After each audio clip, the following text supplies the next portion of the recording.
莫香港的要求，今天。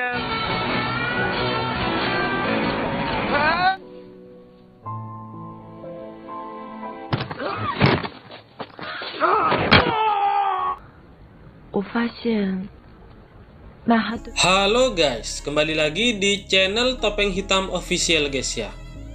Bagaimana kabar kalian hari ini? Semoga kalian selalu sehat dan banyak rezeki ya guys. Kali ini kita akan membahas sebuah film bergenre romantis yang berjudul But Always, yang dirilis pada tahun 2014. Oke, tanpa basa-basi lagi, langsung saja kita ke alur ceritanya guys ya. Film ini diawali pada tahun 1976 di kota Beijing. Saat itu terjadi gempa bumi yang mengakibatkan banyak orang mengungsi dan membuat tenda di jalan. Tapi bagi Anran yang masih berusia 4 tahun, itu adalah hari-hari terindah di masa kecilnya, karena sekolah libur panjang dan bisa bermain sepuasnya. Ibunya yang seorang dokter harus meninggalkan Amran demi merawat banyak orang yang sakit korban gempa tersebut. Sebelum pergi, ibunya berpesan kepada Amran agar belajar yang rajin supaya bisa menjadi dokter suatu saat nanti. Amran hanya tinggal berdua dengan ayahnya di pengungsian. Ayahnya memindahkan Amran ke sekolah barunya yang jauh di rumah, karena ayahnya tidak ingin mendengar tetangganya bergosip tentang Amran yang tidak memiliki seorang ibu. Saat di sekolah, Amran sering diganggu oleh teman-teman di sekolahnya yang bernama Eugene. Namun ada satu anak laki-laki yang membela Amran, yaitu Yongyan. Penampilan Yongyan lusuh, berpakaian seadanya. Ia juga kerap disuruh-suruh oleh Eugene. Yongyan mulai mengikuti Amran kemanapun. Awalnya Amran risih dan tak mau berbicara dengannya. Namun suatu hari Amran penasaran kepada Yongyan yang memakai topi kebesaran di musim dingin. Amran bertanya kenapa ibunya tidak membelikan topi dengan ukuran yang pas. Yongyan pun menjawab bahwa ibunya sudah meninggal. Saat pramuka dan mengharuskan semua anak memakai syal merah, Yongyan tidak memiliki, lalu ia pulang ke rumah dan mencari kain berwarna merah agar tidak dihukum oleh gurunya. Ia hanya menemukan kain lusuh yang sobek. Ia pun memakai syal yang lusuh itu. Amran yang melihat itu merasa kasihan dan memberikan syal mewah baru kepadanya. Sejak saat itu mereka menjadi berteman. Amran kerap memberikan permen buah untuk Yongyan. Saat Yongyan membawa permen buah itu ke rumah dan menawarkannya kepada neneknya, si nenek mengira kalau Yongyan telah mencuri, karena nenek tahu ia tidak punya uang. Yongyan menjelaskan bahwa ia tidak mencuri. Ia diberikan oleh teman sekelasnya. Nenek yang sedih karena tidak mencukupi kebutuhan cucunya, ia memberikan uang agar menggantikan permen buah itu. Dan sejak saat itu mereka menjadi teman akrab. Yongyan kerap mengintip Amran latihan bernyanyi. Mereka juga bermain bersama setiap pulang sekolah. Namun semua berubah ketika nenek Yongyan meninggal. Ia harus ikut pamannya pindah ke Guangzhou. Amran terus mencari Yongyan yang tak kunjung datang untuk berangkat ke sekolah bersama. Amran sedih karena Yongyan menghilang tanpa jejak, bahkan tidak sempat berpamitan. Scene berpindah 11 tahun pun berlalu. Amran sudah tumbuh dewasa, namun ia masih sering memikirkan Yongyan. Di tahun itu pula Yongyan kembali ke Beijing bersama pamannya. Yongyan berkeliling melewati jalan yang dulu sering ia lewati, dan ia teringat dengan gadis kecil yang baik hati yaitu Amran. Yongyan kembali ke Beijing untuk bekerja membantu toko baju milik pamannya. Berbeda nasib dengan Amran yang kini kuliah di kedokteran. Amran sangat cerdas dan sebentar lagi ia menyelesaikan pendidikan, bahkan ia akan melanjutkan S2 di Amerika. Sebenarnya Amran sedih karena harus meninggalkan Beijing. Terlalu banyak kenangan di kota itu. Suatu hari Amran pergi ke pasar baju dan melihat-lihat baju ke toko paman Yongyan. Yongyan yang menyadari bahwa itu adalah Amran, teman kecilnya dulu, dia pun segera mengikutinya. Yongyan mengikuti Amran ke tempat les bahasa Inggris dan mengintipnya saat sedang belajar. Setelah selesai les, mentor Amran berusaha mendekatinya. Tapi Amran merasa risih karena mentornya itu terlalu agresif. Melihat hal itu, Yongyan melempari mentor itu dengan buah. Seketika itu Amran langsung menyadari bahwa pria itu adalah Yongyan. Mereka berteduh bersama saat hujan, lalu mereka mengobrol dan saling bertanya kabar. Yongyan pun bertanya, kapan kamu akan pergi ke Amerika? Yongyan tidak ingin kalau Amran pergi tanpa pamit seperti yang pernah ia lakukan dulu. Amran pun menjawab kalau ke Amerika itu tidak mudah. Hari berikutnya, Yongyan bertanya kepada temannya bagaimana cara agar bisa pergi ke luar negeri. Yongyan sangat ingin membantu Amran. Amran datang ke toko milik paman Yongyan, namun jualan mainan yoyonya sepi peminat. Lalu datanglah bocil gendut yang tidak punya uang, namun menginginkan mainan yoyo itu. Lalu Amran memberikan secara gratis. Gara-gara itu si bocil mengajak teman-temannya untuk membeli yoyo dan laris manislah jualan milik paman Yongyan. Pada saat malam, Yongyan mengajak Amran menonton konser. Mereka bertemu teman lamanya yaitu Eugene. Mereka pun menikmati kebersamaan menonton konser itu. Hari berikutnya setelah pulang kuliah, Amran bermain ke rumah Yongyan dan membantu membereskan tempat tidur. Amran masih menyimpan koin yang pernah Yongyan berikan saat mereka masih kecil. Lalu mereka membawa masing-masing satu koin untuk disimpan. Yongyan sempat mencium Amran, tapi Amran langsung pergi dan pulang ke rumah. Mulai saat itu Amran sangat galau memikirkan perasaannya kepada Yongyan. Sedangkan Yongyan sadar diri bahwa dia tidak bisa berharap lebih pada Amran. Namun ia ingin membantu Amran agar bisa pergi ke Amerika. Yongyan sempat diomeli oleh Eugene kenapa harus membantu Amran. Menurut Eugene, sangat aneh kalau Yongyan jatuh cinta tapi mengirim Amran pergi. Yongyan mengatakan bahwa ia akan berhasil dalam waktu 3 tahun. Lalu Eugene menawarkan agar ia masuk ke devisa supaya pulang lebih cepat. Singkat cerita, Amran akhirnya mendapatkan visa untuk berangkat ke Amerika. Saat berjalan pulang dari kuliah, Yongyan menemui Amran dan memberikannya uang. Awalnya Amran menolak uang itu karena Yongyan tetap memaksa memberikan uang itu, akhirnya Amran pun menerimanya. Pada saat mereka mau pulang, mereka dihadang oleh preman yang tak suka melihat Yongyan bertransaksi. Dan perkelahian pun terjadi. Singkat cerita, mereka berhasil melarikan diri dan bersembunyi di kampus.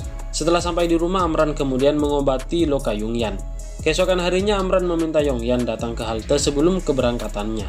Ia ingin Yongyan menemui ayahnya dan mengatakan bahwa Amran tidak ingin keluar negeri.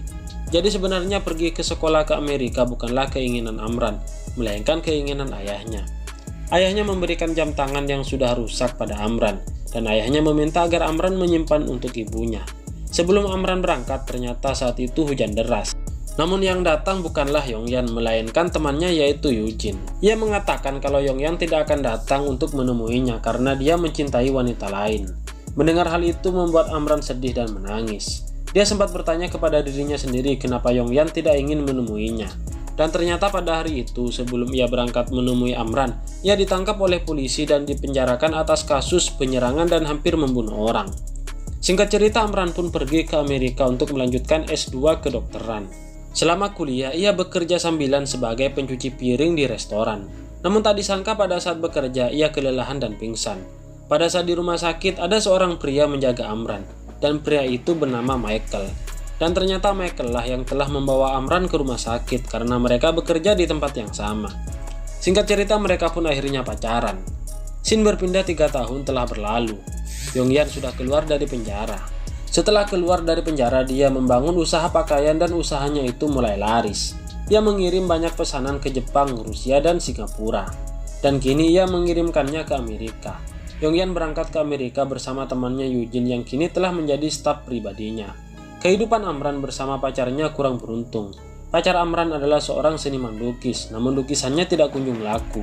Bahkan hidupnya bergantung pada uang Amran. Sedangkan Amran baru saja lulus kuliah dan masih bekerja sebagai pencuci piring. Yongyan berhasil bekerja sama dengan perusahaan pakaian di Amerika. Kemampuan berbahasa Inggrisnya pun sangat lancar. Yongyan belajar bahasa Inggris pada saat ia berada di penjara dulu.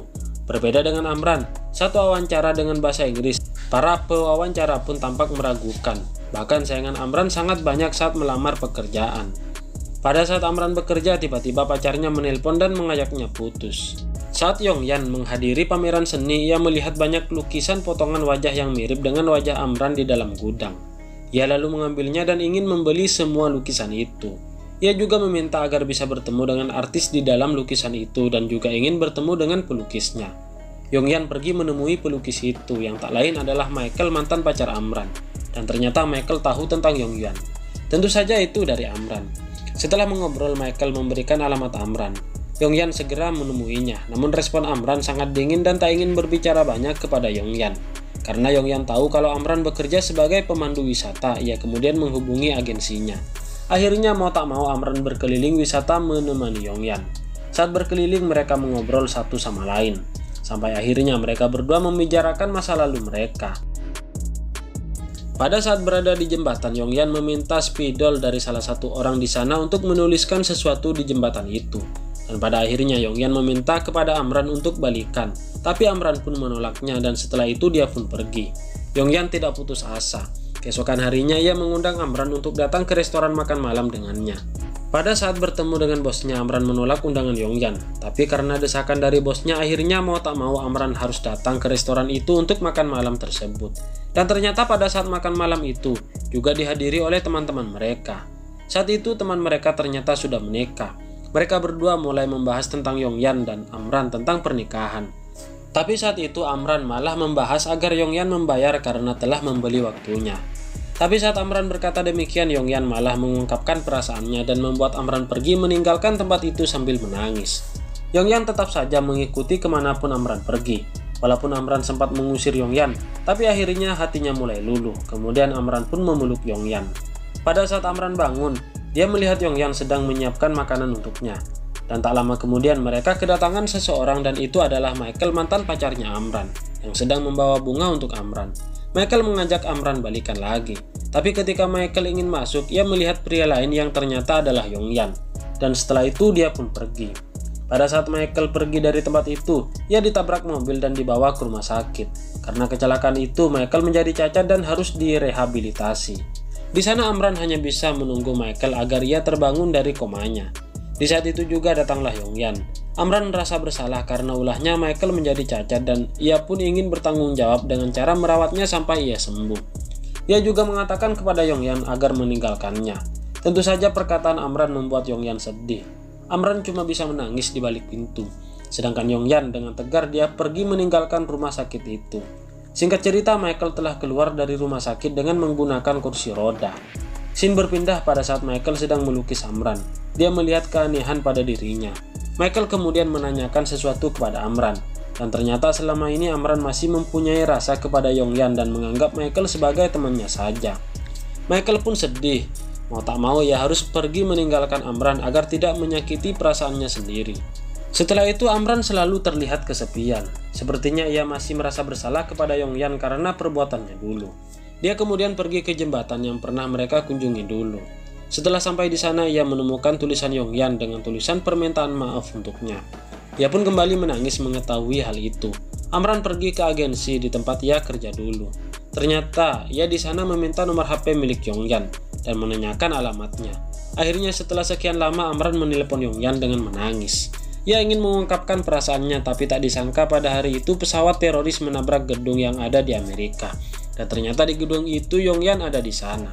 Dan telepon mereka pun langsung putus. Amran yang mengetahui Yongyan ada di gedung itu, ia berlari untuk melihat secara langsung. Di sana banyak sekali orang yang melihat peristiwa itu.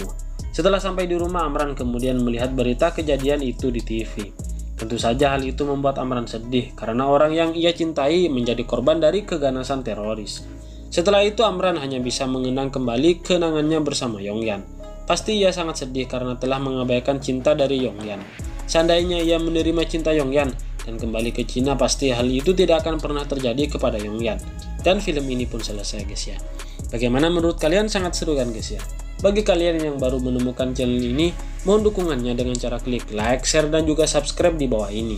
Serta aktifkan juga tombol loncengnya supaya kalian tahu jika ada konten terbaru dari channel ini guys ya. Oke, terima kasih guys, bye bye.